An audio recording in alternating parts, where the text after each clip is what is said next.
जो बद्धना कधी गमे भवरोगपाशा, कर्तव्यजान उरलेच जगी जनासी, भावे नमो सदय सिद्ध गजाननासी। समर्थ सद्गुरु श्री गजानन महाराज की जय। गजानन महाराज उपासना केंद्र विश्व परिवार येथे असणारा आणि त्यांचा आजचा हा प्रथम वर्धापन दिनाचा सोहळा आणि त्यानिमित्तानं आपण सर्व या सोहळ्यास उपस्थित असणारे सगळे गजानन भक्त आपल्या हृदयस्थ गजानन तत्वाला नमस्कार करून आजच्या सेवेला सुरुवात करूया.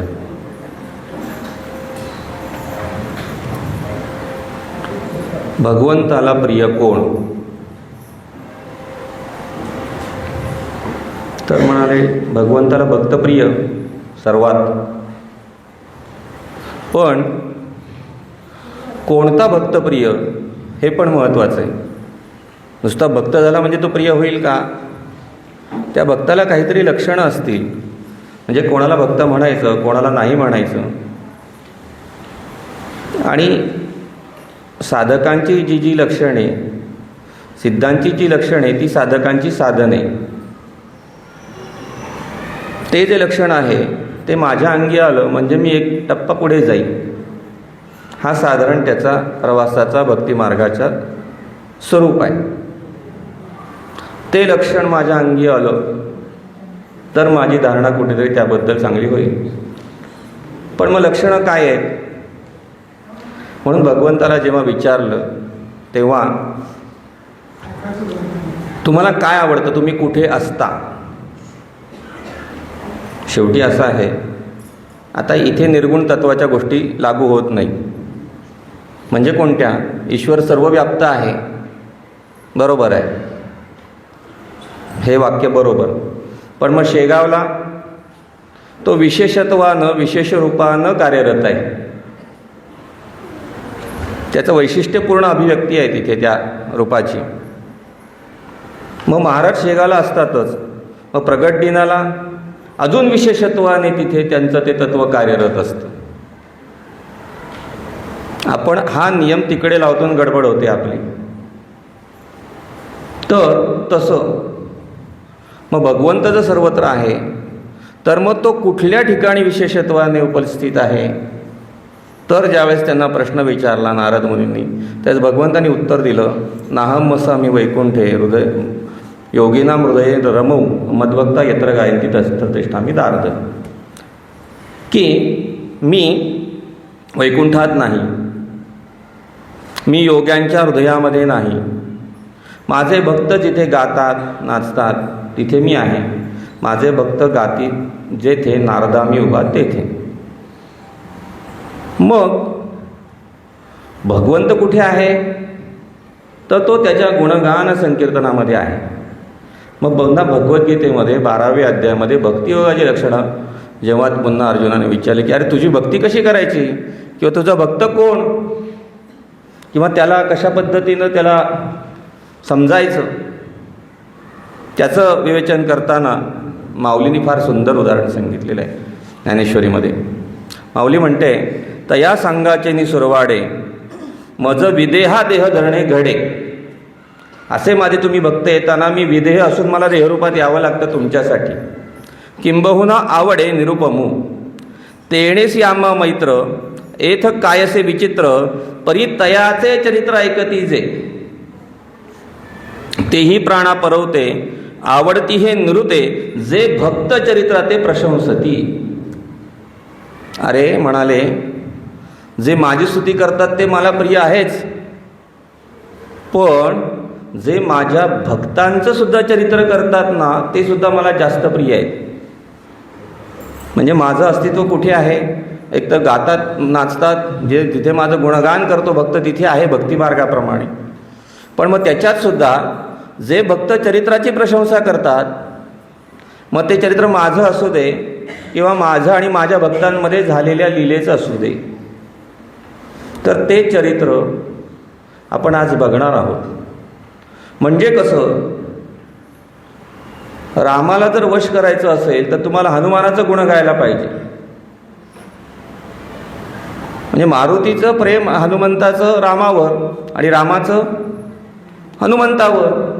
दोघं एकमेक ज्यांचं जिथे चालू आहे तिथे ते येणारच ना. स्वामी आणि दास्यत्व. तसं जर समजा तुम्हाला पांडुरंगाचं प्रेम मिळवायचं असेल तर संतांची चरित्र तुम्हाला गायलीच पाहिजेत. त्यांनी ज्या ज्या संतांसोबत लीला केली. तसं तुम्हाला गजानन महाराजांचं प्रेम मिळवायचं असेल तर गजानन महाराजांच्या भक्तांची चरित्र ही तुम्हाला गायलीच पाहिजे. गायली याचा अर्थ गायन या अर्थाने नाही, बरं वर्णन केली पाहिजे, त्याचं चिंतन केलं पाहिजे, त्याचं अध्ययन केलं पाहिजे, ते समजून घेतलं पाहिजे या अर्थानं. म्हणून आजचा आपला हा चरित्राचा विषय आहे गजानन महाराजांचे भक्त श्री भास्कर पाटील यांचे चरित्र.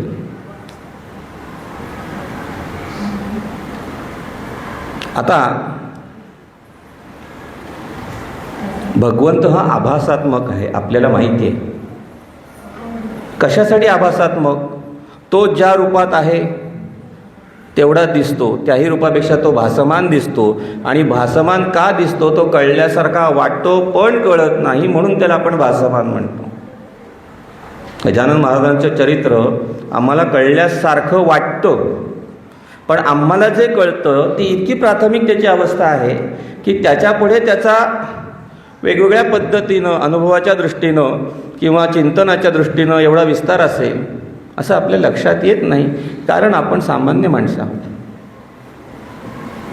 मग आता या भास्करांचं जे पूर्ण भाग आहे तो आज आपण बघणार आहोत. सुरुवातीलाच सांगतो, दासगणू महाराजांनी भास्कराचं वर्णन करताना असं म्हटलेलं आहे, भास्करा तू धन्य धन्य, संत सेवा केलीस पूर्ण, चुकले तुझे जन्म मरण, काय योग्यता वानू तुझी.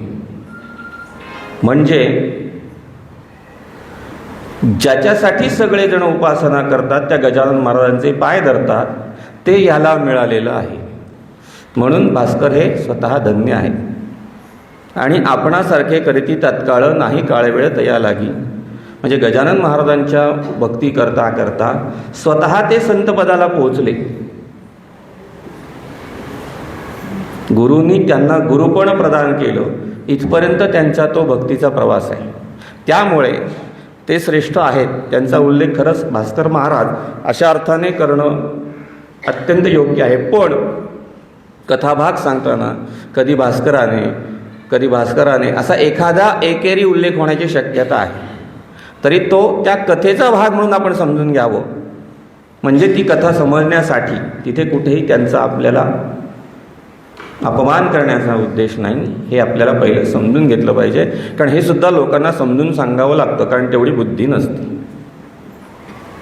तर आपल्या या गजानन महाराजांच्या चरित्रामध्ये कुठल्या कुठल्या कथा आहेत भास्करांबद्दल? 5व्या अध्यायामध्ये आहे विहिरीचा प्रसंग. 6व्या अध्यायामध्ये असं आहे की भास्कर पाटील महाराजांच्याकरता सेवेकरता शुश्रूषेकरता राहिलेले आहेत. 7व्या अध्यायामध्ये उसाचा जो प्रसंग आहे त्याच्यामध्ये भास्कर हे गजानन महाराजांच्या सोबत आहे. 8व्या अध्यायामध्ये ब्रह्मगिरीच्या तिथे भास्कर हे सोबत आहे. 9व्या अध्यायामध्ये भास्करासी महाराज जेव्हा म्हणतात की हे बाळापूरचे 2 गृहस्थ आलेले आहेत. 10व्या अध्यायामध्ये बाळाभाऊंचा आणि भास्करांचा जो संवाद आहे तिथे महाराजांनी बाळाभाऊंना मारून परीक्षा घेतली तिथे आहे.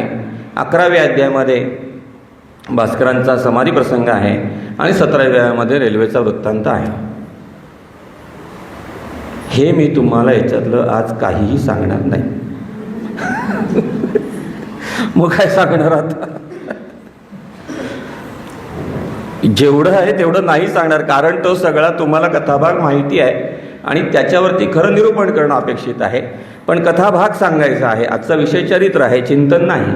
चरित्र हा विषय जेव्हा येतो तेव्हा कथा असणार, आणि चिंतन याचा विषय जेव्हा येतो तेव्हा त्या चरित्रात घडलेल्या गोष्टींचा भावार्थ असणार. पण हे सगळं एवढं होऊ शकत नाही. चिंचवडला भास्कर महाराजांच्या चरित्रावरती 7 दिवसाची रोज 2.25 तासाची व्याख्यानमाला आमची झालेली आहे. रोज 2 ते 2.25 तास. आता ते जे रोज 2-2.25 तास 7 दिवस चाललं होतं ते 1.5 तासात होणं शक्य नाही आहे. त्यामुळे जेवढं आपल्याला मिळेल तेवढं आपण त्याचा आनंद घेऊया.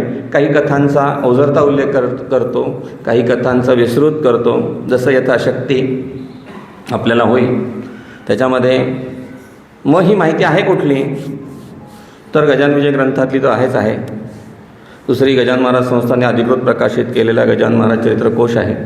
आणि तिसरा जो भाग आहे तो भास्कर पाटलांचे जे नातू आहेत परमपूज्य संत श्री वासुदेव महाराज यांनी ते चरित्र लिहिलेले आहे. अशा तिन्हीचा समग्र अभ्यास करून हे आपल्यासमोर मांडतो आहे.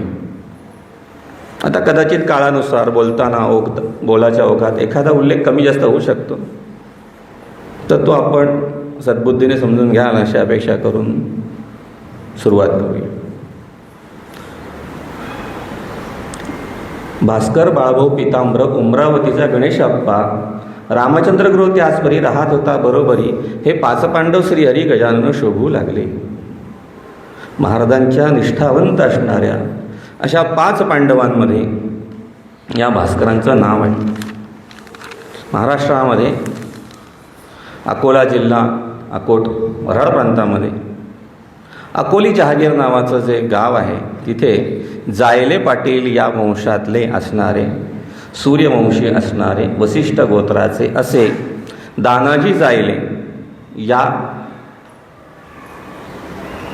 सद्गृहस्थांच्या संत परंपरेच्या वारसा लाभलेल्या घरी या भास्करांचा जन्म आहे.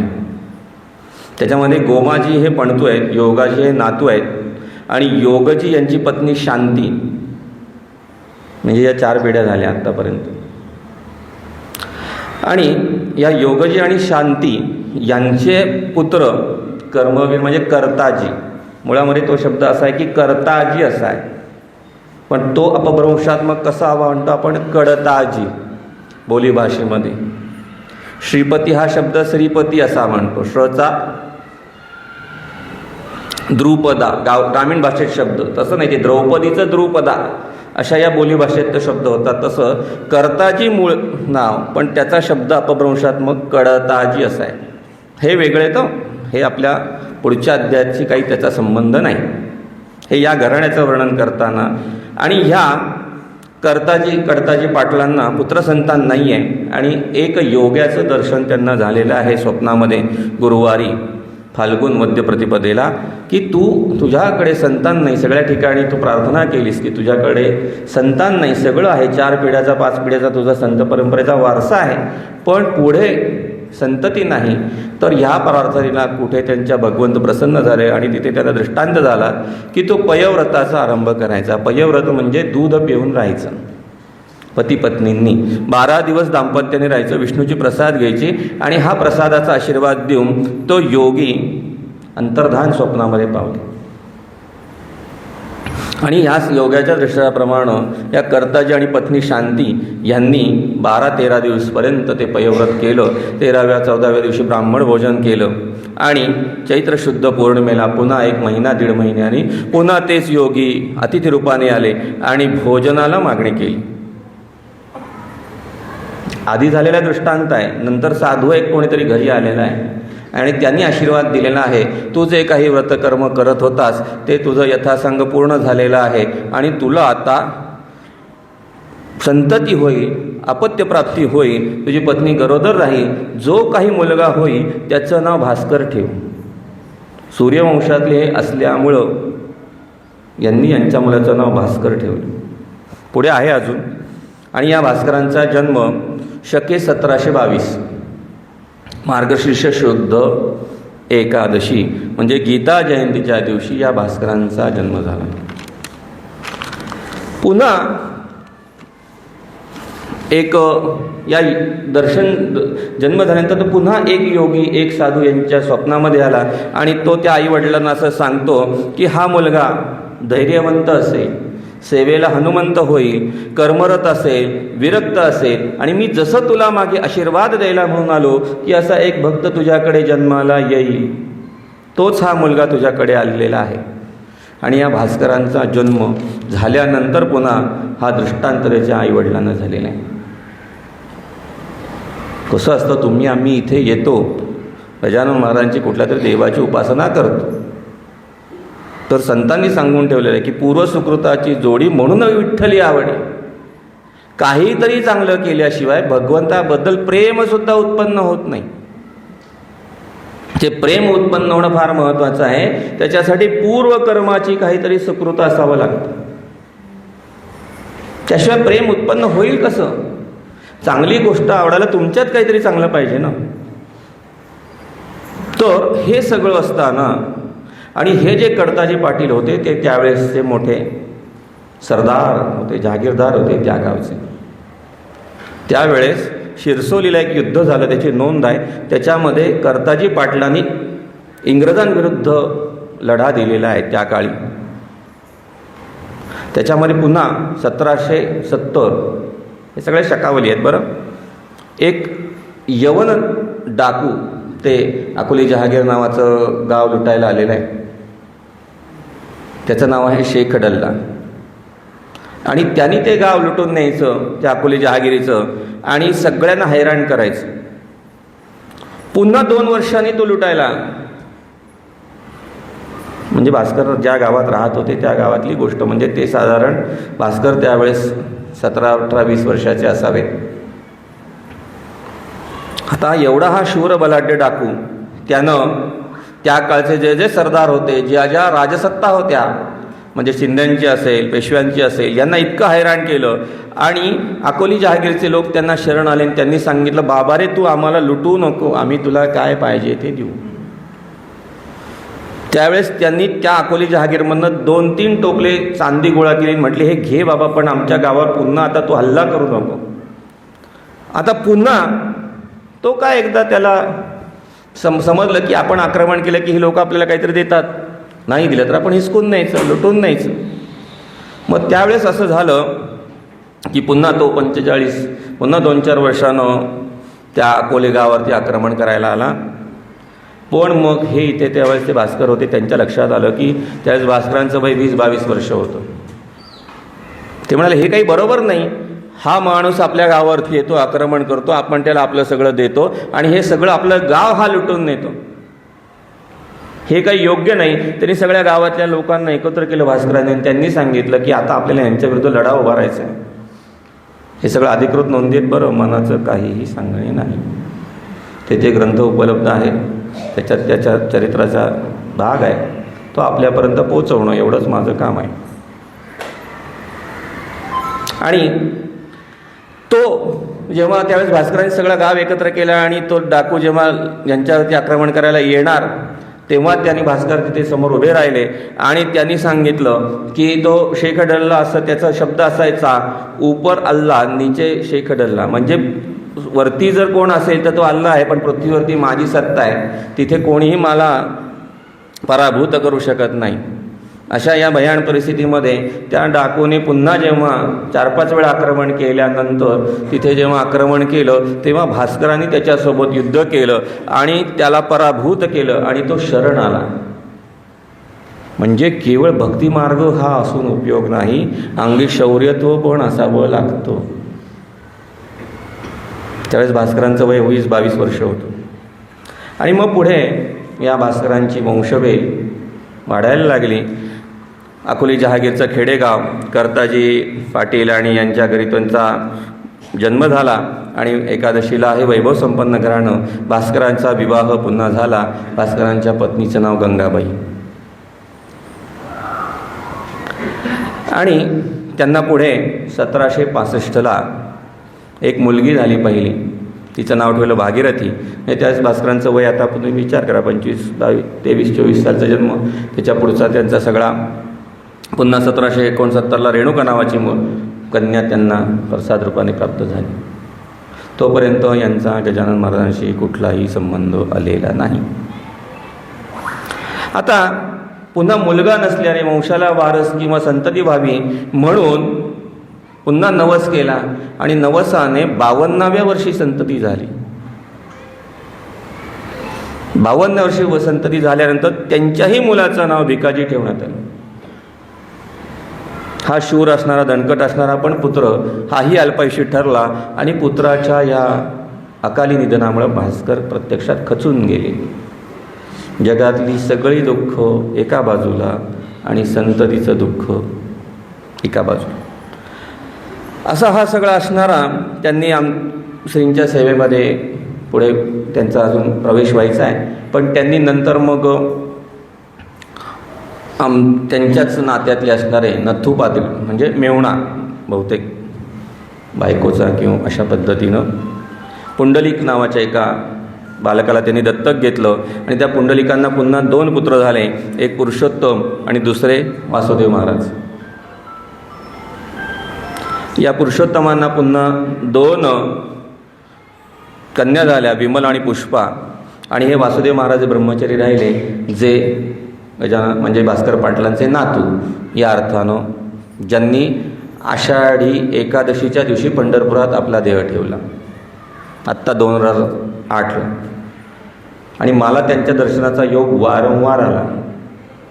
हे जे वासुदेव महाराज, त्यांचा अकोटला मोठं संस्थान आहे श्री संत वासुदेव महाराज या नावाने. ते आळंदीला यायचे. आम्ही किती वेळा त्यांचं दर्शन घेतलेलं आहे, त्यांच्या पायाशी बसलेलो आहे. त्यावेळेस त्यांनी सांगितलं की तुम्ही गजानन महाराजांचं, भास्करांचं जे काही चरित्र आहे हे सगळ्यांना सांगा. पण ते सांगायला खूप वेळ गेला, कारण तेवढा अभ्यास त्याच्यावरती चिंतन होणं आवश्यक होतं. पण महाराजांच्या त्या आशीर्वादपर गोष्टीतून ही आजची गोष्ट झाली.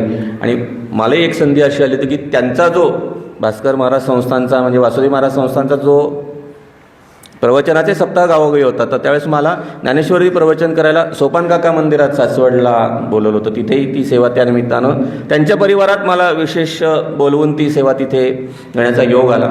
असो, तर असा हा सगळा वंश त्यांचा श्रींना अर्पण झाला. आणि वासुदेव महाराज हे स्वतः ब्रह्मचारी राहिले. आणि इकडे सुद्धा पहिल्या जे होते त्यांना 2ही कन्या झाल्यामुळं सगळा त्यांचा जो वंश हा गजाननार्पणच झाला खऱ्या अर्थानं. आता प्रत्यक्षातला जो आहे तो थोडासा समग्र छोटासा भाग ऐकू, म्हणजे आपल्याला पुढची कथा आपल्या लक्षात येईल. हा सगळा प्रवास चालू असताना सगळं असलं तरी सद्गुरूंची भेट नाही झालेली अजून. मग ही भेट झाली कधी? विचार करण्यासारखी गोष्ट आहे. भास्करांना गजानन महाराज भास्करांच्या वयाच्या 88व्या वर्षी भेटली. म्हणजे 1722 ते 1800 म्हणजे त्यानंतर म्हणजे जवळजवळ 1810 काहीतरी इसवी सनाप्रमाणे शकाप्रमाणे. आणि 88 वर्षापासून वयाच्या 108व्या वर्षापर्यंत 20 वर्ष ते गजानन महाराजांच्या सोबत अहोरात्र होते. अहोरात्र. विचार करा, माझ्या शब्दात तुम्ही लक्ष ठेवू शकता. एखादा थोडासा भाग जर त्यांच्यातला वगळला तर एवढं सानिध्य गजानन महाराजांचं अखंड त्यांना लाभलं. बंकटलाल संपर्कात आले तेव्हा त्यांचं वय 23. पुंडलिक बाबा त्यांच्या संपर्कात आले तेव्हा त्यांचं वय 13. भाऊ कवर संपर्कात आले तेव्हा त्यांचं वय 16-17च्या दरम्यान. आणि त्यांच्यामध्ये ह्यांचं वय 88 वर्षाचं गजानन महाराज त्यांना भेटले तेव्हा. 88 वर्ष आपण आज तरी जगू की नाही शाश्वती नाही. कोणी असेल आपल्यातलं तर त्यांना नमस्कार. त्यावेळेस त्यांना सद्गुरूंची भेट झालेली आहे. आणि विचार करण्यासारखी गोष्ट आहे की केवढा अधिकार म्हणावा त्यांचा. आत्ताच नुकता माऊलीचा समाधी सोहळा पार पडला.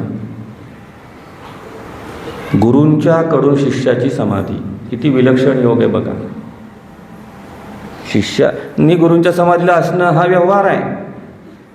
पण निवृत्तीनाथांनी ज्ञानोबारायांना समाधी देणं आणि गजानन महाराजांनी आपल्या समक्ष भास्करांना समाधी देणं साधी माणसं नव्हती. ही संतपदाची सगळी ही मंडळी होती. किती विलक्षण असेल त्यांचं चरित्र, त्याग, समर्पण. नुसते आकडे जरी ऐकले तरी आपल्याला वाटतं की होता एक शेतकरी, मागितलं त्यांनी पाणी, नाही म्हटला तो, दिलं महाराजांनी. असं नाही झालेलं. तर असा हा सगळा त्यांचा कार्यक्रम चालला. आणि मग त्यांनी बाह्य देहास बोलून गजानन महाराजांची निंदा केली आणि तिथे ते पाणी प्रगट झालं. आणि मग महाराजांनी तिथे त्यांना जो उपदेश केला तो फार महत्त्वाचा आहे. कथाभाग मी सांगणार नाही, आधीच सांगितलं. की तुझ्यासाठी मी पाणी आणलं आहे. हे पाणी लौकिक अर्थाने आणलेलं नाही, हे तुला समृद्ध करायला आणलेलं नाही. ह्या पाण्यानं तू भक्तीचा मळा लाव. सत्कर्माची फुलझाडे लावीन मी जिकडे तिकडे, हे त्याला सांगितलं. आता तुझं काम झालं, आता तू मस्तपैकी शेती कर आणि ऐश्वर संपन्न हो, अशा अर्थानं त्याच्यावरती ती कृपा केली नाही. आणि मग एवढा सगळा लाभ झाल्यानंतर त्यांनी सांगितलं की संतचंद्र जो लाभता सहज वासनेचे बीज जळवून जाय. संतांच्या पायाच्या खालच्या दोळीचा एक जरी कोट खऱ्या अर्थानं मानवी जीवनात आला तरी सगळ्या आयुष्या वासना इच्छा सगळ्या नष्ट होतात, असा अभंग आहे. आणि त्याची प्रत्यक्ष मूर्ती म्हणजे हे भास्कर आहे. मग असं झालं का, पाय धरले, मी माफी मागितली, मी आता तुमच्यासोबत येतो, त्याच्यातला थोडासा बारकावा सांगतो. आणि पाणी लागल्यानंतर महाराज तिथून पळाले. आता भास्कर त्यांच्या मागे पळाले. भास्करांच्या मागं त्यांचे गडी नोकर, शेतात काम करणारी माणसं, त्या घोड्यावरनं गाड्यावरनं येत होते ते सगळे त्यांच्या मागे मागे जायला लागले. आणि त्यांना सांगितलं, अहो ते पळताय, तुम्ही त्यांच्या मागे पळताय, आम्ही तुमच्या मागे पळतोय, तुम्ही पळू नका, त्यांना जाऊ द्या. म्हणजे महाराजांना जाऊ द्या, महाराजांच्या मागे नका पळू. त्यांना माहितीच नाही ना हा कोण आहे, काय आहे, काय नाही. म्हणजे गजानन महाराज.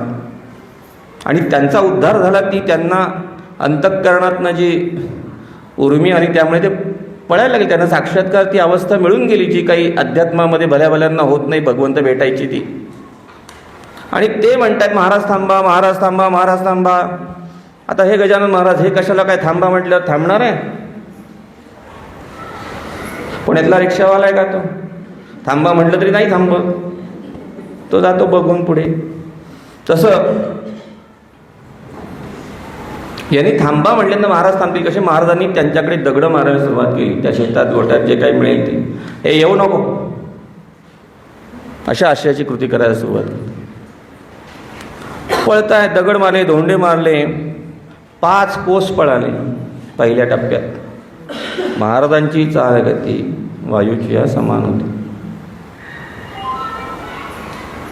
तुम्ही बघता बघता अंतर्धान होत, बघता बघता बाळापूरून शेगावला जात, बघता बघता अकोटहून शेगावला जात.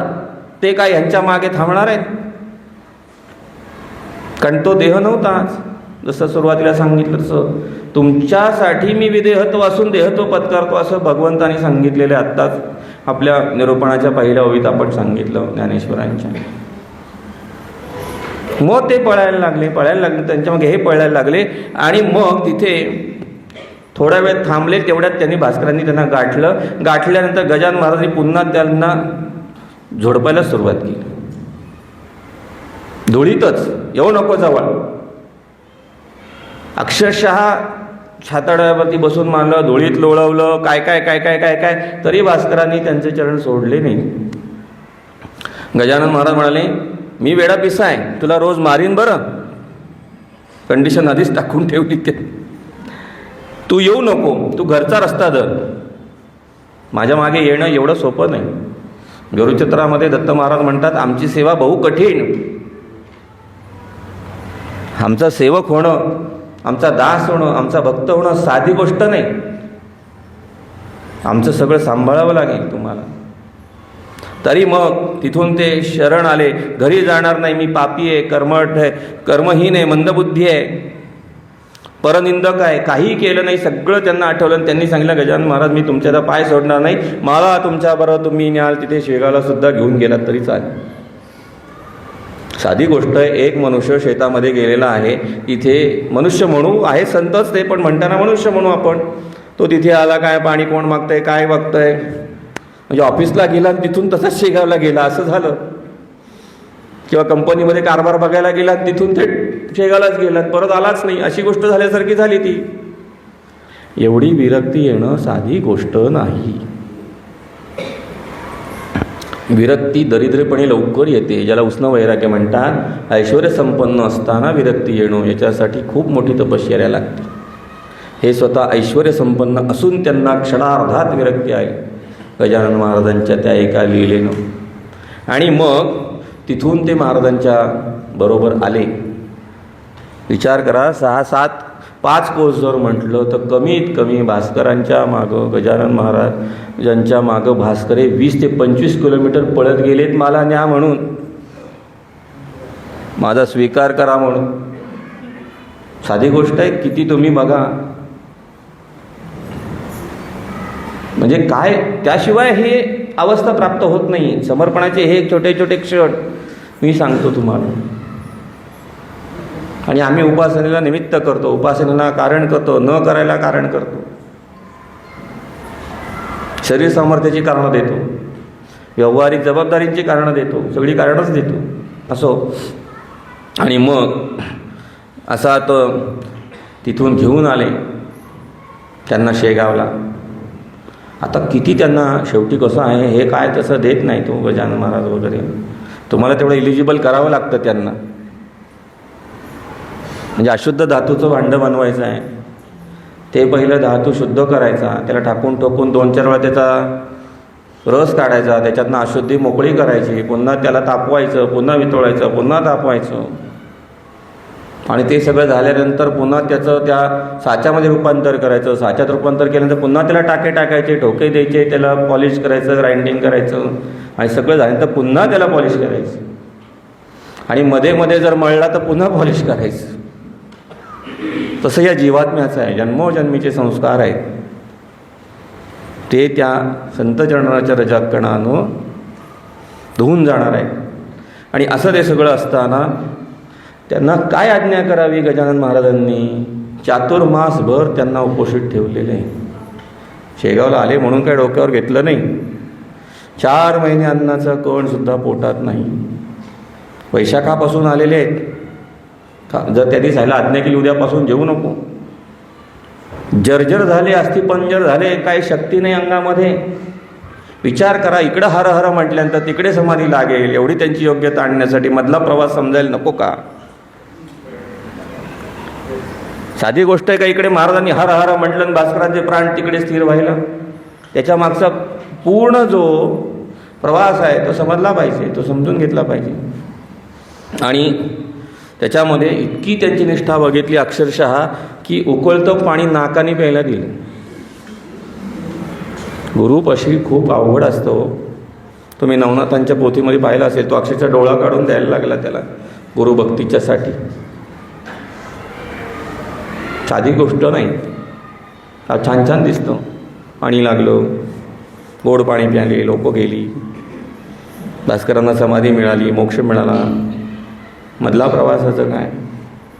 आणि म्हणून त्यांनी सांगितलं की माझं मार खाण्याची तुला ताकद आहे, म्हणून तू मला शिष्य देतो. इथे मार म्हणजे नाही, शब्दशः मार या अर्थानं नाही, मी जे सांगेल ते करण्याची तुला पात्रता यायची असेल तरच तू माझ्याकडे ये, अन्यथा तू तुझं ते काही साम्राज्य ते सांभाळत बस. पण त्या सर्व संघ परित्याग करून भास्कर तिथे आले. आणि मग पुढे या हळूहळू महाराजांनी त्यांना त्या अवस्थेपर्यंत नेलं आणि परीक्षा करून शिष्यत्व प्रदान केलं. या अकोलीच्या जवळ एक मिराजी नावाचे संत या अकोट नावाच्या परिसरात आहेत. होऊन गेले. त्यांचं नाव फक्त माहिती आहे, त्यांची विशेष माहिती काही अशी उपलब्ध नाही. पण मिराजी महाराज नावाचे एक संत, आणि त्यांचे त्या 3-4 भागामध्ये मठ आहेत. त्याला मिराजी मठ असं नाव आहे. आता या अकोली जहागीराच्या तिथील मिराजी मठ जे आहे, पुन्हा काही वेळात ते आलेले आहेत, पण महाराजांना त्यांनी सोडलेलं नाही. हे फार महत्त्वाचं. थोड्याफार काळासाठी ते अकोली जहागीरला पण आले असतील, त्या परिसरात आली असतील, पण महाराजांना काही त्यांनी सोडलं नाही. म्हणजे महाराजांच्यासाठी त्यांनी जे समर्पण केलं ते केलंच त्या अर्थानं. आणि तिथे या भास्करांना पुन्हा बोध होण्यासाठी एक सप्ताहाचं नियोजन होतं. त्याच्यात गजानन महाराज आणि हे भास्कर तिथे आलेले आहेत. आता गंमत बघा की 7 दिवसाचा तो सप्ताह झालेला आहे. भजन, पूजन, कीर्तन, पारायण जे काही असेल त्या, फक्त सप्ताह झाला एवढंच वर्णन आहे. काय वर्णन आहे म्हणजे काय केलं त्याच्यात ते नाही माहिती. पण शेवटी ह्याला बोध करणं, भास्करांना एक टप्पे पुढे सरकवणं. ॲडमिशन झाली, आता पुढे शिकवायला नको वर्गातलं काय आहे ते, आणि ते तेवढं प्राप्त करून द्यायला पाहिजे ना, तेवढा अधिकार तेवढा मिळून दिला पाहिजे. अशा याच्यामध्ये की सप्ताहाचा शेवटचा दिवस म्हणजे काला, आणि त्या दिवशी महाप्रसादाचं आमंत्रण झालं. गावकऱ्यांना सगळ्यांना बोलवण्यात आलं आणि त्या गावामध्ये मोठी अन्नदानाची पंगत सुरुवात झाली. आता गंमत सांगतो. कावळ्याचा जो प्रसंग आहे तो भास्करांच्या चरित्रात दोनदा आहे. एक समाधीनंतर आहे आणि एक समाधीच्या आधी आहे, म्हणजे आता आहे हा जो. तो असा आहे की ते जे गावकरी होते तिथे लोक ही कावळे त्रास द्यायला लागले. तेव्हा भास्कर आहेत बरं, म्हणजे सोबत, आणि ते काय द्रोण उचलून न्यायला लागले, अन्न उचलून न्यायला लागले, त्रास द्यायला लागले. तर तिथे त्या चरित्रात असं वर्णन आहे. शूर म्हणती उडवा बंदुका, हाकून द्यावे सर्व काका, कित्येक म्हणती दगड फेका, ते गुरु नायके कळलेसे. शेवटी तो ब्रह्मांड नायक आहे, सर्व जीवांचा करीतो सांभाळ, तुझं मोकलीलं ऐसे नाही सकल जीवांचा. आणि महाराज त्या कावळ्यांना तिथे म्हणतात, आवो बैठो मैजवान लेकिन कलसे आना नाही. त्रिभुवनात त्यांची सत्ता आहे, त्या कावळ्यांना सांगणारच. आणि हा प्रसंग वेगळा आहे, हा या 11व्या अध्यायाच्या प्रसंगाशी संबंधित नाही, हा त्याच्या आधी खूप झालेला प्रसंग आहे. आणि मग भास्करांनी इथे बाहेर येऊन सगळ्या लोकांना शांत केलं आणि मग त्यांनी सांगितलं, महाराजांनी मला सांगितले त्या कावळ्यांना काही त्रास देऊ नका. आणि मग महाराजांचं जे काही उष्टान्न होतं ते त्या भास्करांनी ताट उचललं, ते पुन्हा बाहेर थोडंसं लांब नेऊन ठेवलं. तिथे सगळे ते कावळे गेले, म्हणजे ते गजानन महाराजांच्या प्रसादासाठी आले होते. आणि मग त्यानंतर तिथे त्या कावळ्यांनी सगळं यथेच्छ ताव मारला आणि सर्व कावळे कावकाव शांतपणे उडून गेले. असं प्रसाद घेऊन गजानन महाराजांचे सगळे प्राणी पशु पक्षी सगळे तृप्त झाले.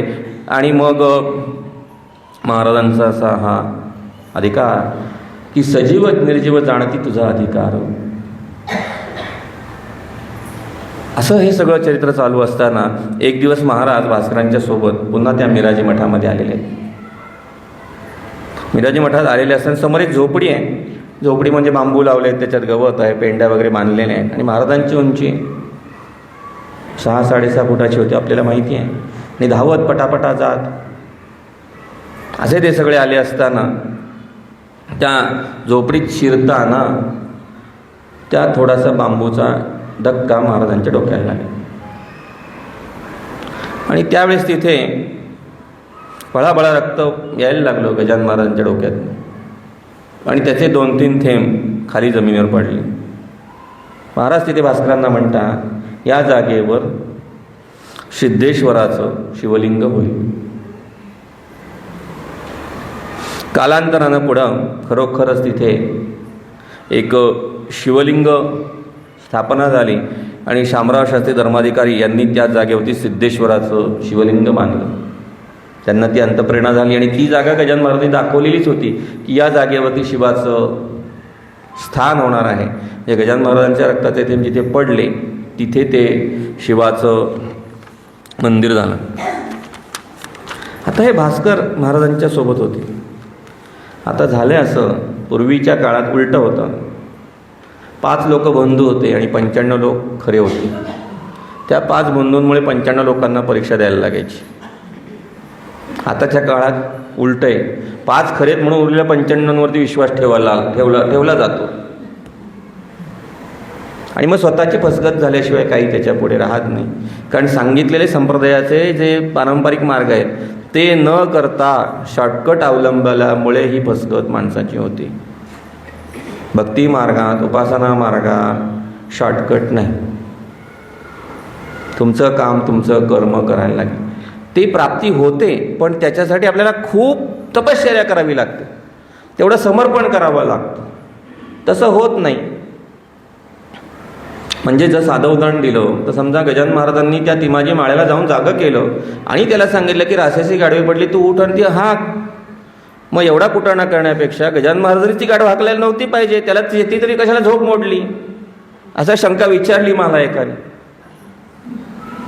गेलेच होते ना आणायचे, मग त्याची पण काळजी घ्यायची. पण तसं नाही. भगवंतांनी कसं सांगितलं अर्जुनाला, मी तुझ्यासोबत थांबतो, तुझं कर्म तू कर. आपल्याला काय वाटतं, आपण थोडी भक्ती केली ना की कर्मात आपल्याला सूट मिळेल. ती सूट कर्मामध्ये मिळत नाही, हे गजानन विजयचे सिद्धांत आहे. त्याच्यासाठी तेवढं समर्पण करावं लागतं. संतांना दळणकांडण करताना भगवंत मदत करत होता, त्यांचं तेवढं समर्पण होतं. तो आपल्या एका हाकेवरती नाही तेवढं होणार, कारण आपण तेवढी भक्ती नाही करत. आणि मग आपण आपल्याला संत समजलं तर आपली फसगत होऊ शकते. म्हणून तेवढी तपश्चर्या, तेवढी उपासना करायला पाहिजे, केली पाहिजे. त्या उपासनेत सातत्य पाहिजे. असं त्या महाराजांची परीक्षा लोकांना घ्यायला आणि अहंभाव असतो. मी त्यांची परीक्षा घेतली बरं, विनाकारण. जगत जे त्या माणसाला सुद्धा लोक प्रश्न विचारून खरंच त्याला ज्ञान आहे का नाही हे चेक करतात. आणि झालं असं की तिथे त्या शेगावला मेस्को नावाची देवी आहे, त्या भक्तनिवासच्या बाहेर पडल्यावरती तिथे महाराज बसले होते. आणि तिथे बसण्याची जागा होती. गजानन महाराज असं बसत कुठेही बाबा गावामध्ये, आणि थोर नमस्कार करून मंडळी तिथून जात. काही गोसावी दर्शनाला तिथे महाराजांचे आले, महंत होते ते. आणि महाराजांचं एकंदरीत रूप पाहिल्यानंतर त्यांना असं वाटलं की लोकांना ज्ञान नाही म्हणून लोक यांच्या पायापाशी डोकं ठेवतात. आता मला सांगा, म्हणजे असं म्हणणं म्हणजे आता लोकांना शंका वाटते की त्यावेळेस असं झालं असेल का? मग त्यावेळेसचे लोक मूर्ख होते का? त्यावेळेसचे लोक बाळबोध होते, त्यांना बुद्धी नव्हती. त्यांनीसुद्धा सगळ्या परीक्षा घेतल्याशिवाय या साधू संतांना स्थान दिलं नाही आहे. तुम्ही आता कशाला परीक्षा घेताय तुमचे डोके लावून? बरोबर आहे की नाही? मला एक जण म्हटलं अमुक मागूनचं काम झालं तर मीच गजानन महाराजांना मानीन. म्हटलं तू काही मानू नको, काही गरज नाही त्यांना तू मानण्याची. तुला वाटलं तर भक्तीचा प्रामाणिकपणे कर, विनाकारण हे भक्तीतले विकल्प आणू नको. भक्तांनी असं करू नये. तुझ्या मानण्यावरती त्यांचं अस्तित्व अवलंबून नाही, ते अस्तित्व तुझ्यापुरतं अवलंबून राहील. पण इतर त्यांना जे मानणार आहे ते मानतच राहतील. आणि मग तिथे या गोसाव्यांनी तिथे काय काय काय काय बोलायला सुरुवात केली. आणि तिथे भास्कर होते. भास्करांनी सांगितलं की आहे असं करू नका. त्यांना अनुभव होता, ते सांगतात. आणि मग महाराज तिथून त्यांनी सांगितलं तुमचे महाराज आहेत ना, तर त्यांनी चिलीम पेटवून दाखवावी आम्हाला. भास्कर म्हणाले ते सर्वज्ञ आहेत, तुम्ही त्यांना मुद्दामून छळायला जाऊ नका. त्यांची खूप योग्यता आहे, ब्रह्मांड नायक आहे तो, तुम्ही त्याच्या नादी लागू नका. तुम्हाला माहिती नाही 440चा श्लोक आहे की 880चा आहे, काहीतरी जाऊन पसगत करून घ्याल. आणि मग तरी ते काही ऐके ना. आणि महाराजांनी त्यांनी चिलीम पेटवावी म्हणून पाहिलं तर चिलीम हातात घ्यायची सुद्धा जरूर पडली नाही. त्यांनी चिलमीकडे पाहिलं तरी ती चिलीम पेटली. म्हणजे हातात घेऊन ओढून काहीतरी करून दाखवायची सुद्धा त्यांना गरज नसतं. त्यांनी त्याच्याकडे पाहिलं, मग ते गोसावी तिथे शरण आले. आपल्या गुरूंबद्दल काही सांगत असताना जर कोणी तिथे आलं तर तिथे आपल्या गुरूची महती त्यांना सांगणं हे आपलं कर्मप्राप्त कर्तव्य आहे. पुढे या अकोली जहागीरजवळ एक अकोलखेड नावाचं एक गाव आहे. आणि एके रात्री महाराज आणि भास्कर तिथून आहेतच सोबत. अहो, एक क्षण मिळणं महत्त्वाचं. यांचे तर 20 वर्ष त्यांच्यासोबत गेले. विचार करा, आम्ही 20 दिवस नाही, 20 तास नाही, 20 मिनटंसुद्धा महाराजांच्या समोर बसायला, आम्हाला प्रतिमेच्या समोर बसायला आम्ही कारणं देतो. आणि आमची अपेक्षा कशी आहे? गोगलगाय, शेपकिडा, हिमालय, नदी, वेळ, तसं महाराजांनी सांगून ठेवले. सामान्य माणसाची मर्यादाच नाही आहे तेवढी. तू जरी चालायला लागलास ना, तुझं आयुष्य संपून जाईल, एवढा हा प्रवास अथांग आहे. आणि तिथे त्या गावात, अकोलखेड गावात विठ्ठल मंदिरात आले. शेजारी दुर्गासा नावाचा मारवाडी त्या सोनाराकडे आले. आणि त्याचा एकुलता एक मुलगा संधिपात ज्वराने मरण झालेला आहे. त्याचं भोजासा नावाचं नाव आहे. आणि औषध उपयोग झाला नाही. आईच्या मांडीवर तो मुलगा, त्याचा प्राण झाला. आणि त्या मुलाचं ते देह घेऊन ती आई आकांत करत होती. महाभास्कर तिथे जवळ होते. संवाद चालायचा. ज्यांच्याशी गजानन महाराज बोलत नाहीत, पण भास्कराकडे पाहून महाराजांनी अनेक वेळा संवाद केलेले आहेत, कारण ते सोबतच असायचे. आणि त्यांना ते समजायचं महाराज काय म्हणायचे ते. आणि त्यांनी सांगितलं, महाराज भास्करांनी सांगितलं, महाराज या पुत्राला वाचवा. महाराज असत असत त्याला म्हणतात, अरे जीव कधी मरत नाही, तो जुनं शरीर टाकून नवी धारण करतो. आणि त्यांनी असं म्हटले खरं, पण आपण सामान्य जीव आहोत. आम्ही जन्म आणि मृत्यू ह्याच गोष्टी मानतो, दृश्य तेच मानतो. अदृश्य आम्हाला दिसत नाही, अदृश्य आम्हाला माहिती नाही, फक्त आम्ही त्याची वर्णनं ऐकली आहेत. त्यामुळे आम्ही या स्थूल देहावरतीच आसक्त राहून प्रेम करतो. आम्ही ते तत्व मानू शकत नाही, कारण आम्हाला त्याचा अनुभव नाही. आज जरी अनुभव तरी त्या अनुभवावरती आम्ही स्थिर नाही. आम्ही खूप मागे आहोत. आणि हे प्रचंड वैश्विक ऊर्जावरती त्यांचा तो सगळे सिद्धांत आहे. आणि मग त्यांनी तिथे असं सांगितल्यानंतर एवढं महाराज म्हणाले आणि त्या भोजासाच्या डोक्यावरती पटकन त्यांनी हात ठेवला. अरे उठ, असं निसतोच का? महाराजांचे, गजानन महाराजांचे अमृतमय शब्द ऐकून तो भोजासा उठून बसला. काही यांना अशक्य नाही. अशक्य काही आपणाला नाही उरले जगात. खऱ्या अर्थानं अशक्य नाही असे गजानन महाराज आहेत. आणि त्या सगळ्या ह्या परिवाराला आनंदाश्रू आले. रडणाऱ्याला हसवणारे गजानन महाराज आहेत खऱ्या अर्थात. ते सांगतील तुम्हाला की हे पुढचं आहे, हे पुढचं आहे, पण आत्ता जर तुम्हाला काही तुमच्या प्रपंचातलं, संसारातलं काही जर हवं असेल तर ते द्यायला ते कधीच नाही म्हणत नाही. कदाचित थोडा ते वेळ घेतील, पण ते कुठल्या ना कुठल्या माध्यमातून तुम्हाला ते देतील. पण तुमचा हट्ट हा खूप वेगळा असता कामा नये, अनावश्यक हट्ट असता कामा नये. तो खरंच तसा आहे का नाही ह्याचा ते संपूर्ण चिंतन करून ते घेतील. खूप कथा आहेत. एका अल्टरनेट सांगतोय मी तरी, म्हणजे एका आड एक सांगतोय, आपल्याला सलगता तिच्यातली अबाधित राखून.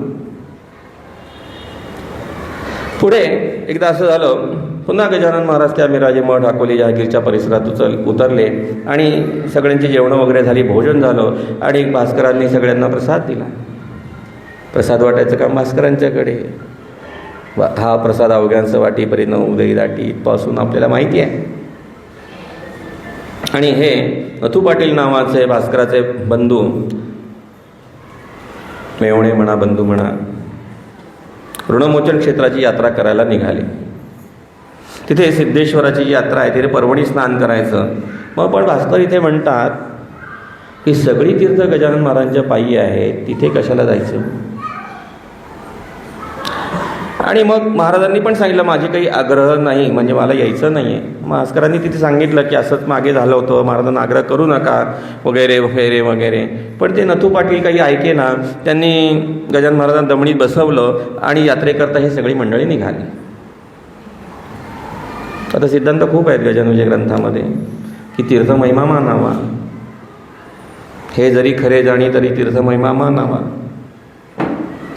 पण नुसतंच सगळीकडे भिरभिर फिरवू नये, हेही तितकेच करेन. याचा सगळा सत्सद विवेकानं विचार करून त्याचा प्रासंगिक निर्णय भक्तांनी घ्यायला पाहिजे. पण महाराजांची आज्ञेचं जिथे जिथे उल्लंघन झालं तिथे तिथे विघ्न आलं. मग मी असं म्हणतो, आज्ञेचं उल्लंघन झालं म्हणून विघ्न येत नसून विघ्न तुमच्यावर येऊ नये म्हणून त्या माऊलीने तुम्हाला अगोदर आज्ञा करून ठेवली होती. आईवडील मुलाला सांगतात ना, अरे पडशील. तो आईवडिलांचं ऐकलं नाही म्हणून पडत नाही, तो पडणार आहेत म्हणून आईवडील आधी सांगतात अरे जाऊ नको. आम्हाला उलटा सिद्धांत समजतो, हा सिद्धांत समजत नाही. ते विघ्न येऊ नये म्हणून महाराज त्याला आधी सावध करतात. पण आम्ही काय म्हणतो, महाराजांचं ऐकलो नाही म्हणून असं झालं. असं नाही होत. तो थोडासा वेगळ्या पद्धतीने गजानन विजय समजून घेतला पाहिजे. आणि मग ते ऐके ना.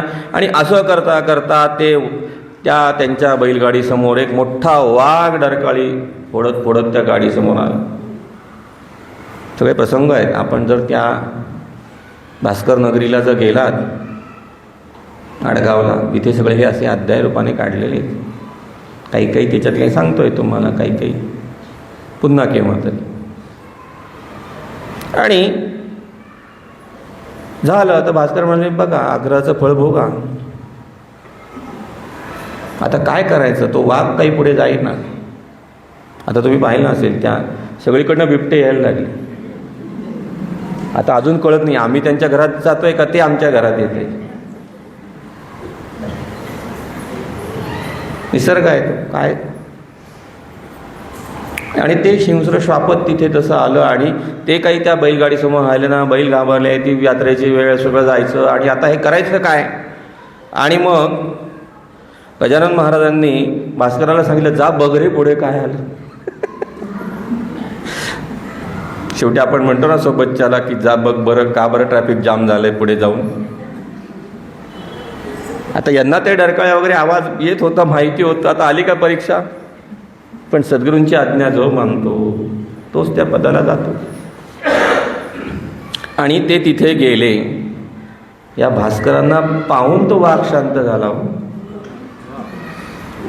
भक्तांचा सुद्धा अधिकार असतो तेवढा मोठा, साधी गोष्ट आहे. आणि त्याला जसं काही एखाद्या गाई बैल शेळ्याला गोंजरावं तसं त्यांनी त्याला गोंजारलं आणि तो वाघ तिथून सावकाशपणे निघून गेला. एक तत्व त्या तत्वाला आपल्यासारखं करत जातं आणि त्याला तेवढा तो अधिकार मिळत जातो.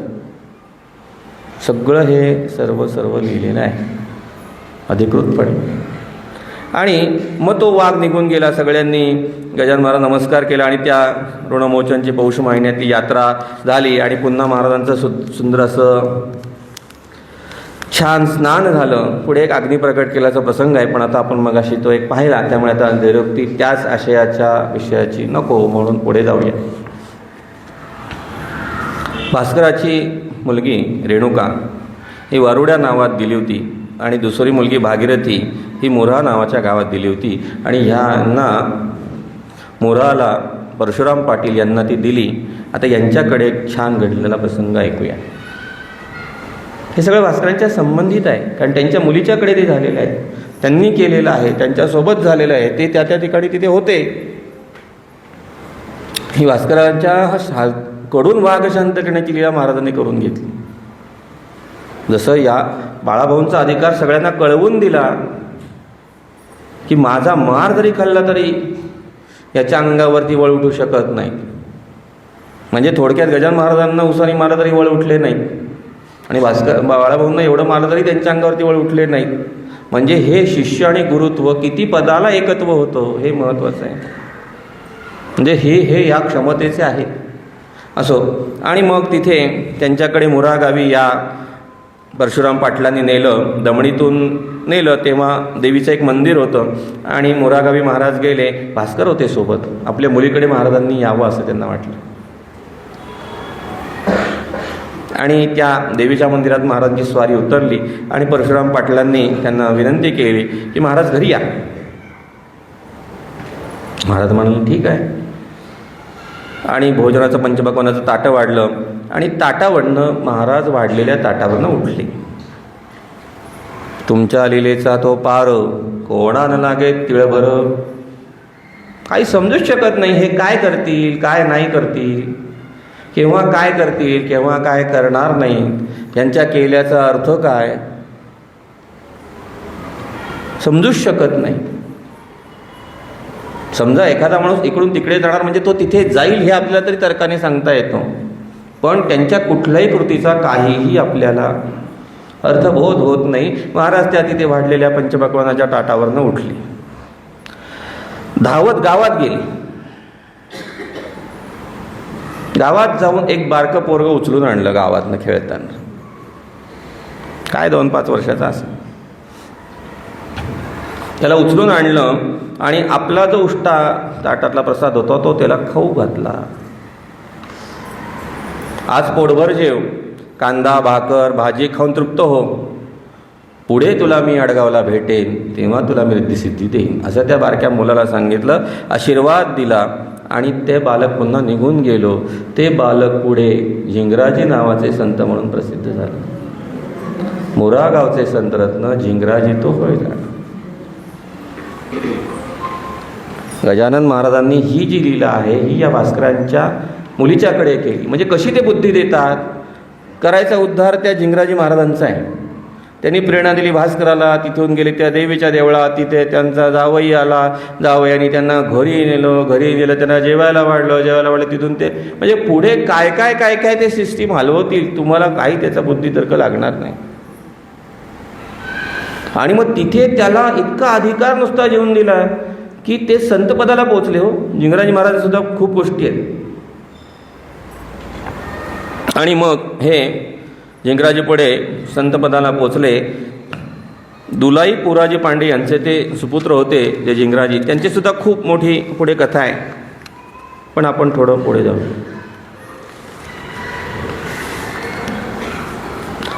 अकोलीला पुन्हा अकोटून नरसिंह महाराजांच्याकडे गजानन महाराज आलेले आणि भिक्षा मागून नरसिंहजी महाराज सुद्धा त्या मिराजी महाराज मठामध्ये आले. तिथे खूप लीला घडल्या, कारण तिथल्या परिसरात त्यांचं जाणं येणं होतं, वास्तव्य होतं, घटना घडत होत्या. घडलेल्या घटनांची नोंद लिखित स्वरूपात केली जात होती. आणि पुंडलिक पाटील म्हणजे तो त्यांचा जो दत्तक मुलगा होता, पुढे ज्यांनी भास्करांनी घेतला दत्तक, तो श्रींच्या समक्ष नंतर घेतला. म्हणजे असं आहे, महाराजांची भेट झाल्यानंतर त्यांनी त्यांना पुढे सगळं दिलेलं आहे. आणि तिथे त्यांची नरसिंहजी महाराज, भास्कर आणि यांची सगळ्या अध्यात्मामध्ये चर्चा झाली. आणि भास्कर नरसिंहजी महाराजांच्या त्या कृतीबद्दल म्हणतात, एवढे हे परमसिद्धला पोचलेले नरसिंह महाराज आणि असं भिक्षा मागून खातात, यांना अन्नाची तरी गरज का राहावी. आणि मग खूप तिथे मोठी चर्चा आहे. त्या चर्चेचा विस्तार आहे की ती भिक्षा कशा पद्धतीने असावी, काय असावी, का असावी, काय मागू नये, मागावी का, कोणत्या अवस्थेमध्ये मागावी. आणि मग तिथे गजानन महाराज, भास्कर यांच्यामध्ये तो एक मोठा सुंदर संवाद झाला आहे. आणि मग प्रारब्ध टळत नाही, गुरुची आज्ञा म्हणून मला भिक्षा मागावी लागते. काही संप्रदाय आहेत, काही परंपरा आहेत, खूप मोठा विस्तार आहे, तो आपण पुन्हा केव्हा तरी बघूया. आणि मग तिथे नरसिंह महाराज म्हणतात, काय वरदान देऊ. नरसिंह महाराजांनी मागणं केलं गजानन महाराजांना. आणि गजानन महाराज तिथे म्हणतात, नरसिंहा तुला काय वरदान देऊ. आता वास्तविकता नरसिंह महाराज सुद्धा एक मोठे सत्पुरुष आहेत. आता हे काय वरदान देणार किंवा ते त्यांच्याकडे काय मागणं करणार. व्यवहारार्थाने असं पाहिलं तर या दोन्ही गोष्टी विरुद्ध वाटतात. पण त्यांनी तिथे जे सांगितलं, तिथे वरदान असं दिलं की मला नित्य तू भेट. माझी जेव्हा तुला माझी जेव्हा आठवण येईल तेव्हा तुम्ही मला भेटा. किती साधगी त्यांनी वरदान तिथे केलेले बघा. आणि मग नरसिंह महाराज पुन्हा अकोटला परत गेले. आणि नरनाळा किल्ला आहे, तिथे भोसले राजांचा खूप मोठा एक वृत्तांत आहे. आणि तिथे भास्करांना पुन्हा गजानन महाराजांनी योगविद्या शिकवायला सुरुवात केलेली आहे. मागे पाहिलं चातुर्मासाचं व्रत, त्यांना पुन्हा तिथे डोक्यावर हात ठेवून पुन्हा पूर्ववत आणलं. पुढे त्यांची शरीराची शुद्धी केली, एवढं सोबत घेऊन झालं. आणि तिथून पुन्हा एक सुंदर असा वृत्तांत आहे. द्वारकेश्वरला महाराज आले. द्वारकेश्वर म्हणजे भास्करांचं जिथे आता समाधीस्थान आहे त्या ठिकाणी महाराज अनेक वेळा भास्करांच्या बरोबर तिथे गेलेले. तिथे वेगवेगळ्या लीला झालेल्या आहेत. आणि महाराजांना वाटेत पुन्हा तहान लागलेली आहे. विचार करा, हे सगळं तुमच्या आमच्यासाठी असतात या गोष्टी यांच्या. ना त्यांना तहान लागते ना त्यांना भूक लागते. ते तुम्हाला मला काहीतरी निमित्तानं आपल्याशी जोडणं, काहीतरी प्रसंगातून शहाणं करणं, काहीतरी प्रसंगातून आम्हाला भानावर आणणं आणि वारंवार शिकवणं, याच्यासाठी या लीला होत असतात.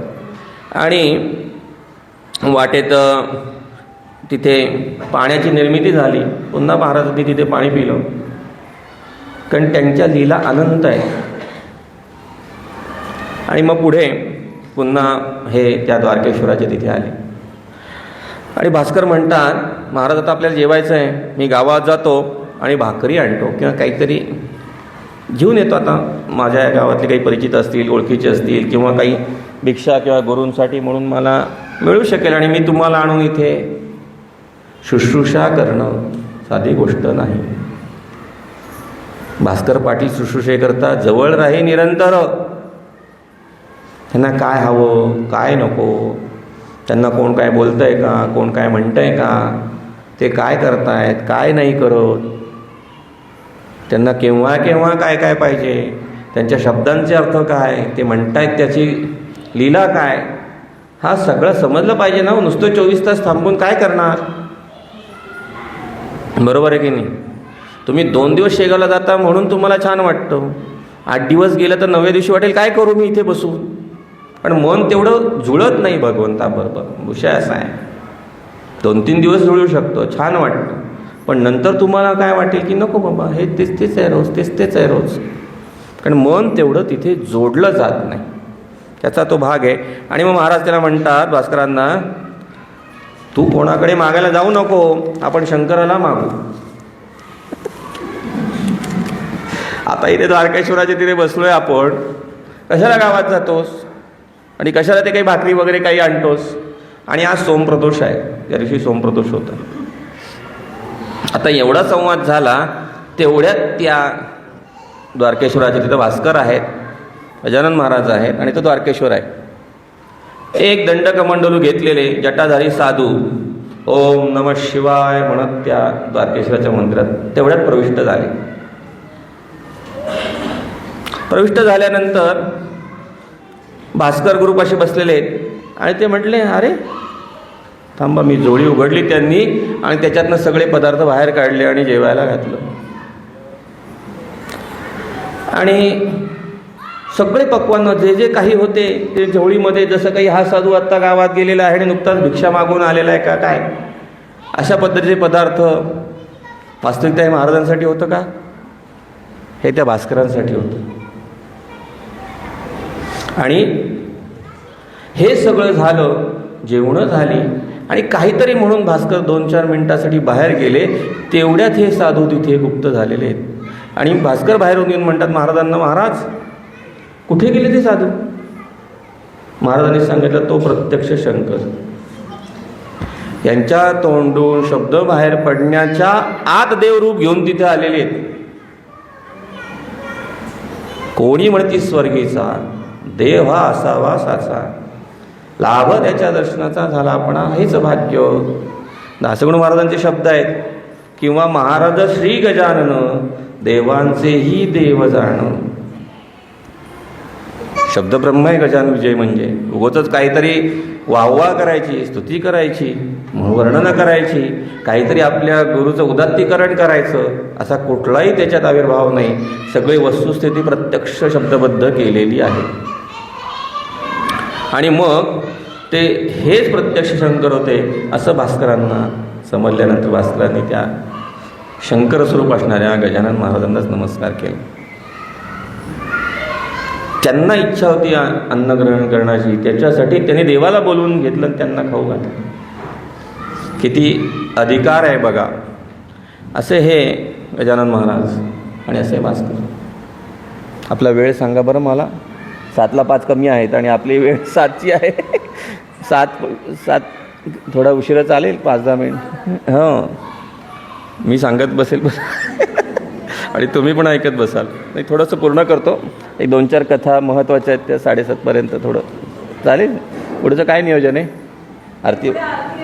हां ठीक आहे, मग चालेल. एक 5-10-20 मिनटात आपण बघूया. आणि असं हे सगळं असताना खूप लीला महाराजांच्या. भास्कर आणि गजानन महाराज आडगावला आलेले आहेत. एका दत्त मंदिरात महाराजांची स्वारी उतरलेली आहे. कोणी माळा वाहत आहे, कोणी बुक्का वाहत आहे, कोणी पुष्प वाहत आहे, फुलं वाहत आहे. त्यावेळेस आडगावचे एक वतनदार अमृतरावजी देशपांडे तिथे आले आणि त्यांनी महाराजांचा तो सगळा प्रकार पाहिला. आता असं असतं, आपल्याला काहीतरी कळतं म्हणून दुसरा वेडा वाटतं, असं प्रत्येकालाच वाटतं. मी शहाणा आणि जग मूर्ख. आणि तो सगळा महाराजांचा प्रकार पाहिल्यानंतर लोक वेडे आहेत. त्यांनी मनात विचार केला या देशपांडेंनी, लोक वेडे आहेत, कोणाच्याही नादी लागतात आणि सगळी भ्रष्टमूर्ती आहे, काही नाही म्हणाले. महाराज म्हटले तर कसं, गोरे गोरे धष्टपुष्ट असे छान दिसणारे पाहिजेत. यांच्यातलं काहीही याच्यात दिसत नाही. आणि मग ते घरी निघून गेले. आणि भास्करांच्या सगळं समजलं. भास्कर म्हणे जाऊ दे, ज्याची त्यांना ती प्रचिती येईल. आणि हे देशपांडे घरी गेले. घरी गेल्यानंतर अचानक त्यांना पोटात शिवळ उठला, म्हणजे पोट शिवळ झालं, पोट दुखायला लागलं. सगळे वैद्य आणले, वतनदार होते, यांना बोलवा त्यांना बोलवा, यांची मात्रा द्या, त्यांचं औषध द्या, त्यांचा लेप लावा, त्यांचे काढे द्या.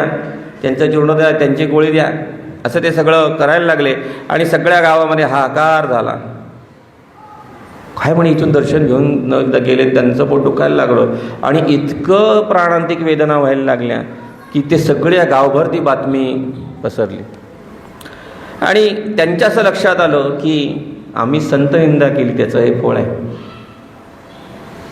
पुढे झालं असं की आता कोणाला काय करणार, भास्करांनाच सांगितलं म्हणजे भास्कर जवळ आहे. आणि मग त्याने त्या भास्करांना तिथे निरोप दिला की तुम्ही महाराजांना प्रार्थना करा आणि माझं रक्षण करायला मात्र सांगा. आणि मग तिथे असं झालं की भास्करांनी तिथे खडसावलं त्यांना की तुम्ही संतांची निंदा केली म्हणून तुम्हाला हे परमेश्वरानं प्रायश्चित्त दिलेलं आहे. साधू कोण संत कोण हे पाहावे शोधून, हे जरी खरं असलं तरी तोपर्यंत साधू समोर शांत राहावं, खरा प्रकार कळेपर्यंत, हेही तेवढंच सत्य आहे. कारण भगवंताने कोणावर काय कृपा केली असेल ते आपल्याला समजू शकत नाही. आपल्याला पटलं जावं, नाही पटलं जाऊ नये, पण गजानन महाराजांचे पाय धरल्यावर इतर ठिकाणी जाण्याची वेळ येऊ नये. आणि मग त्यांनी सांगितलं की महाराजांचा जो अंगार आहे तो लावा, आणि तो लावल्यानंतर तिथे ती त्यांची व्याधी तात्काळ बरी झाली. खूप महाराजांच्या ह्या अतिशय सुंदर अशा लीला आहेत. त्याच्यातली एक बघूया आपण छान.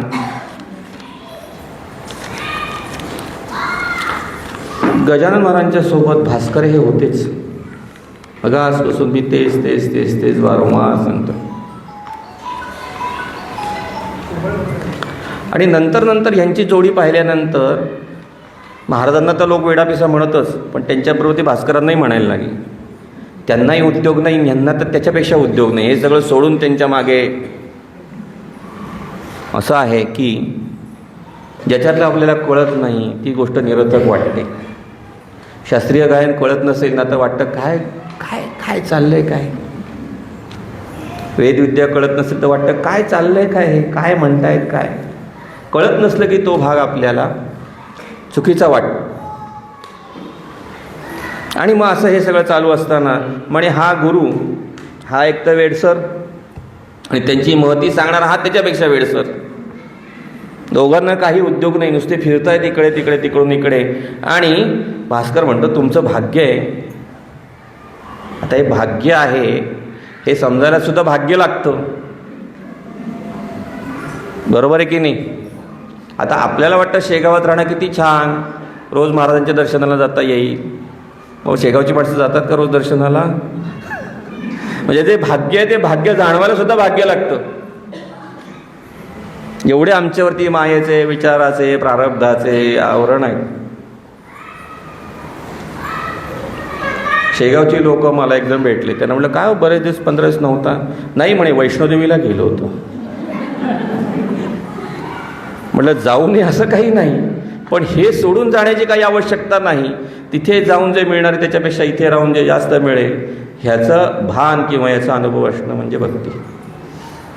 आणि मग तिथे तो गंगाराम नावाचा एक मनुष्य दर्शनाला आला आणि महाराजांनी त्याला लाथ मारली. काय करतील काय सांगता येत नाही, जसं मगाशी वाटतं तसं. आणि लाथ मारली आणि त्याच्या सगळ्या व्याधी गेल्या. हो कशाचं काय करतील काही सांगता येत नाही.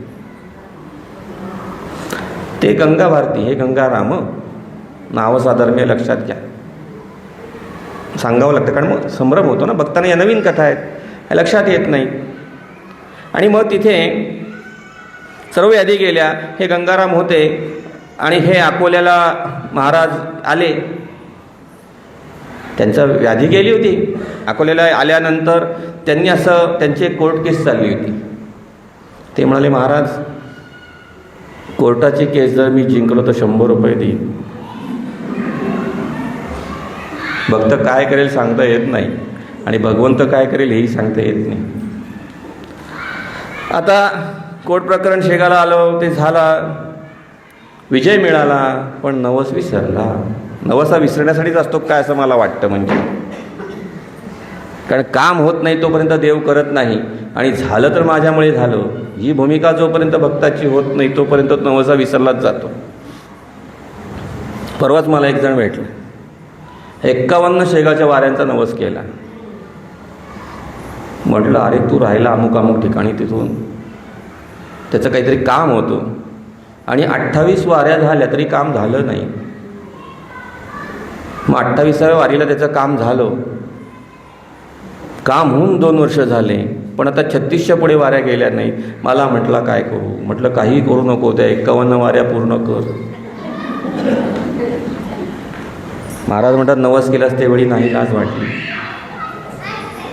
आणि लोकांना वाटतं मोठा नवस केला म्हणजे काम लवकर होईल. 5 वाऱ्या बोललं तर काम नाही होणार, 51 बोललं तर गजानन महाराज माझं काम लवकर करतील. काय भक्तीमध्ये नाही समजत, अज्ञान आहे ना भक्त, नाही ज्ञान नाही भक्ती. असो, तर यांनी नवस केला, त्याचं काम झालं, 100 रुपये द्यायचं विसरले. आता गजानन महाराज त्यांच्याशी असा कोणी खेळ खेळा चालेल का हो? परब्रह्म स्वरूप असणारे. आणि तिथे गंमत अशी झाली, त्यांनी काय केलं, शेगाव कोर्टातनं ती केस त्यांच्या माणसाने पुन्हा अकोला कोर्टात टाकली. पुन्हा तोच दावा पुन्हा त्यांच्या विरोधात उभा राहील. परत त्यांनी महाराजांना नवस केला, मागच्या वेळेस ते 100, यावेळेस ते 100, थोडं ॲडजस्ट करून घ्या.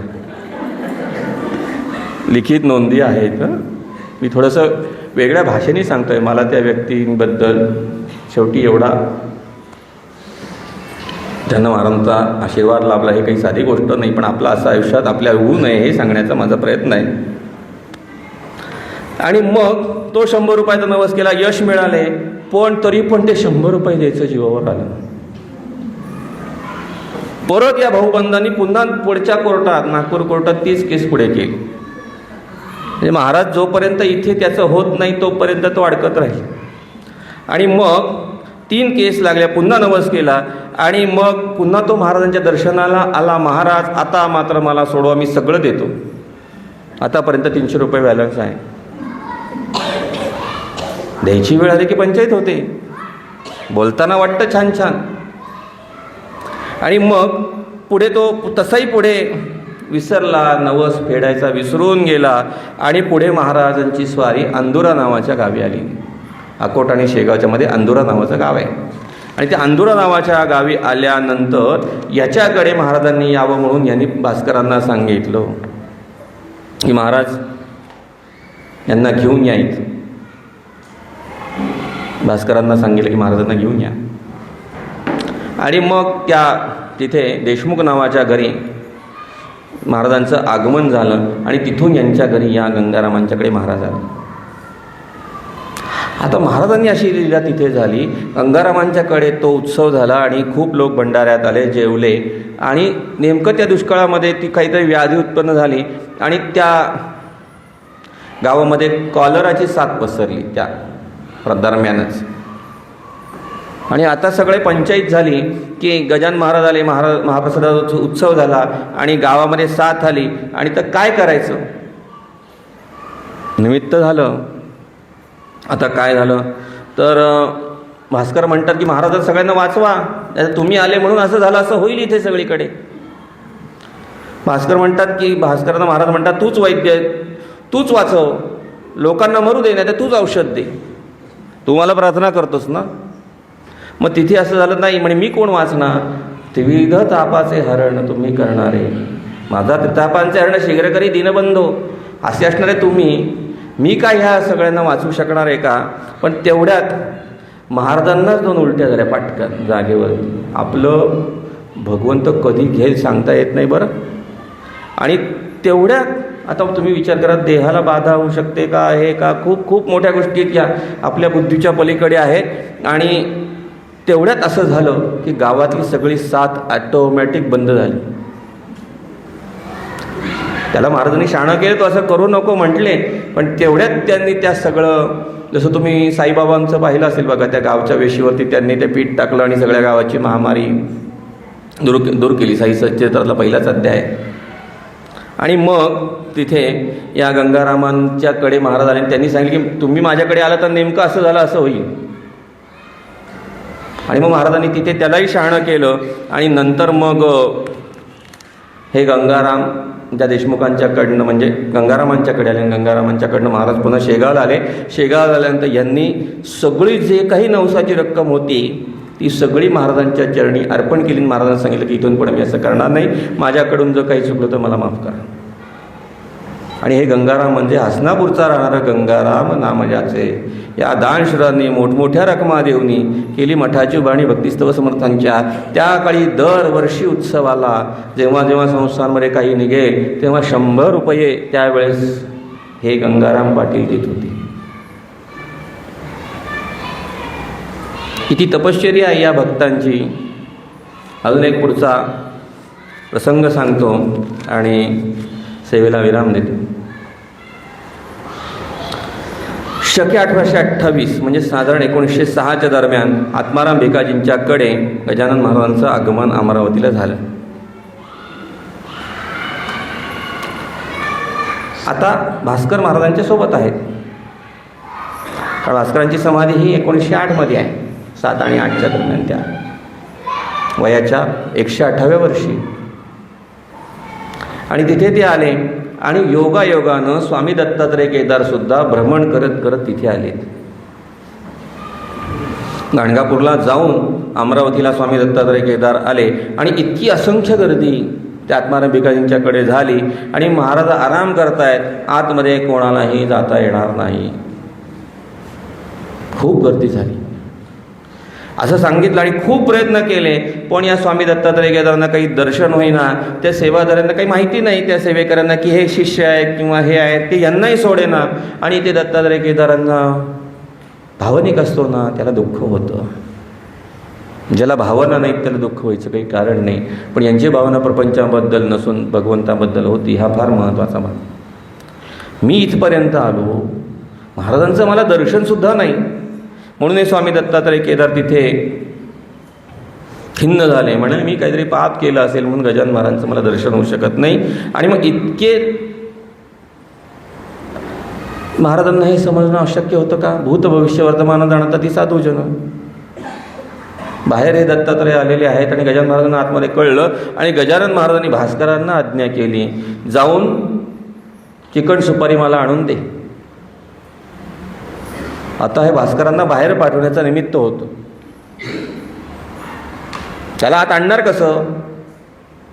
आता ह्यांना काय सुपारी पाहिजे होती का? पण नाही, लीला. आणि मग तितक्यात बाहेर आले आणि त्यांनी सांगितलं महाराजांना चिकन सुपारी पाहिजे. मग त्यांनी सांगितलं तुमच्याकडे आहे का, तुमच्याकडे आहे का? योगायोगानं यांनी काय खिशाला वगैरे हात लावला, त्यांना म्हणले आहे सुपारी. पण या चला चला, तुम्हाला महाराजांनी हात बोलवलं. लीला भास्कराच्या कडून करून घेत आहेत महाराज. आणि त्यांनी खिशात हात घातला, चिकन सुपारी पाहिली, महाराजांना दिली. महाराजांचं दर्शन झालं. दर्शन झाल्यानंतर मनात विचार आला, आपल्या खिशामध्ये सुपारी नव्हतीच. याला म्हणायचं गजानन महाराजांची लीला. तो तिथे बाहेर भक्त तिष्ठत उभा आहे, त्याच्या खिशामध्ये त्यांनी ते आणलं, ह्याच्याबरोबर पाठवलं. यांनी त्यांना सांगितलं की तुम्ही आत या. आणि त्यांना ह्या स्वामी दत्तात्रय केदारांना ते दर्शन झालं.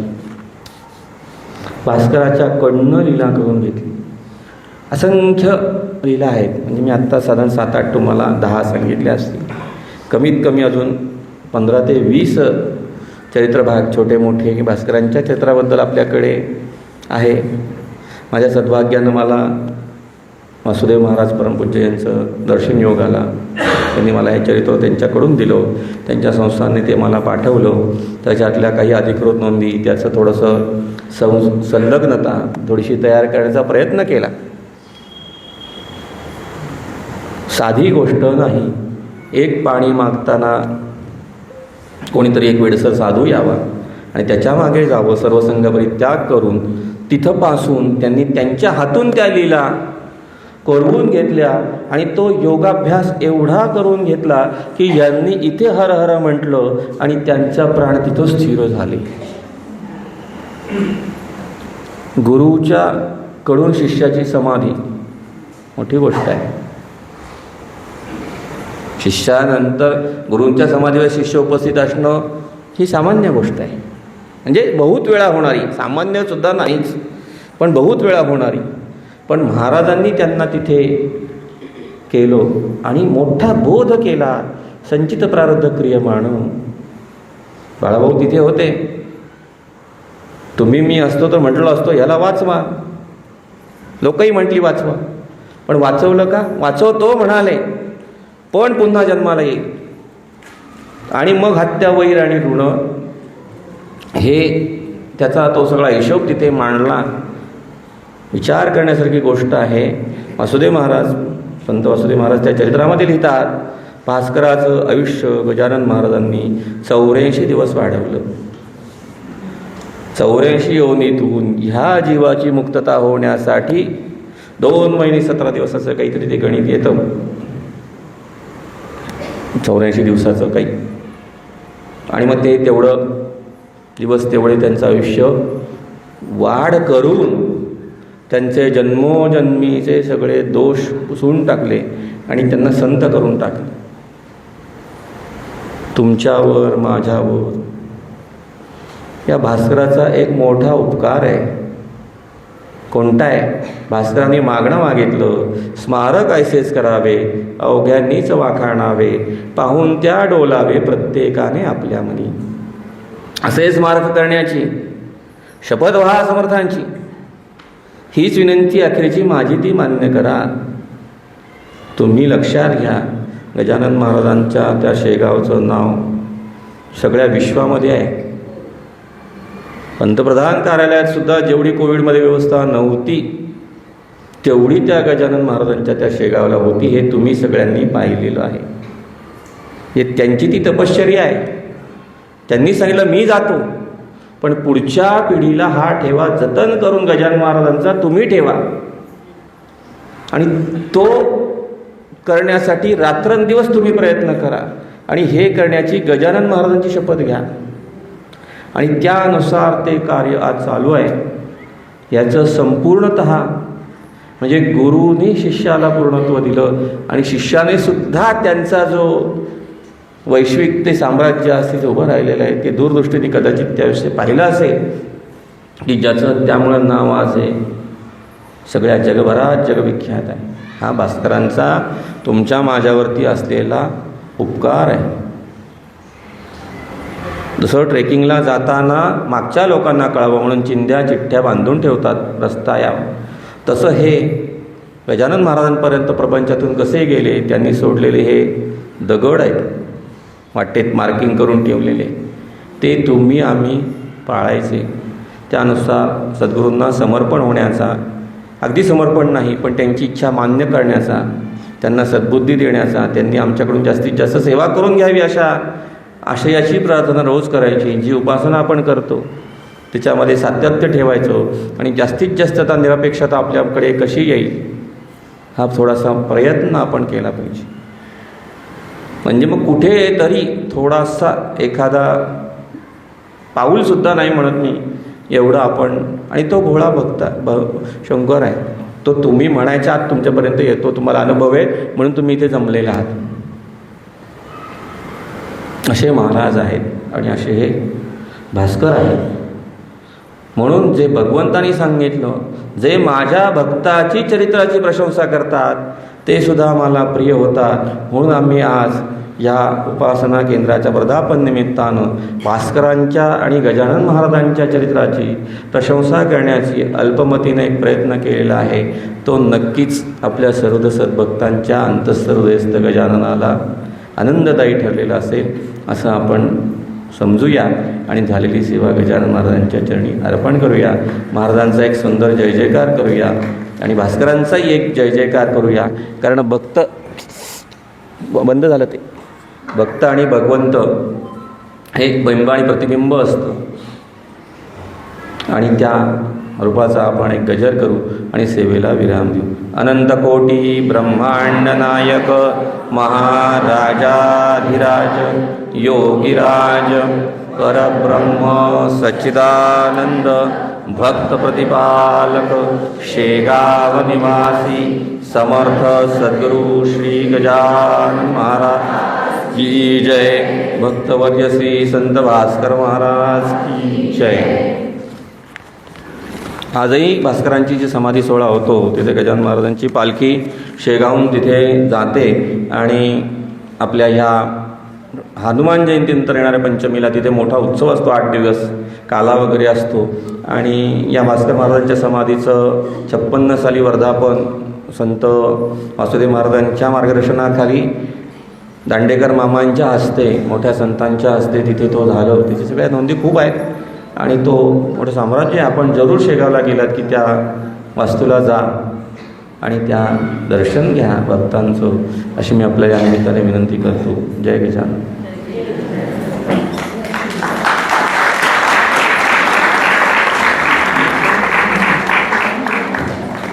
जय गजानन. भास्कर पाटलांनी क्षणात प्रपंच त्यागला आणि बसून त्यांना मोक्ष मार्गाने मिळाला. तो त्यांचा सगळा सुंदर